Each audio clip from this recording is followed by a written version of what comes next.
this is really in response to Bill's comment. First of all, hello, everybody. My name is Steve Oriole. For those of you that don't know my name or my face, I am the county's sole short-term rental enforcement officer.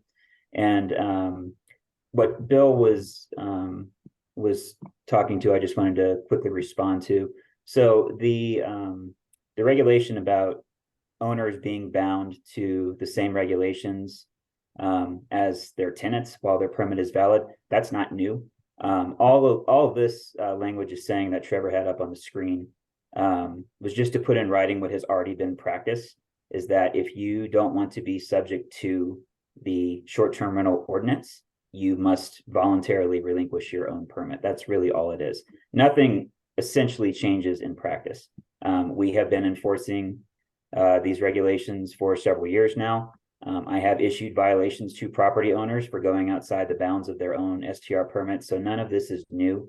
We're just kind of updating the language to make that part of it a little more clear so that we can point to a section of code and say, this is what is required if you no longer wish your property to be subject to the short-term rental regulations.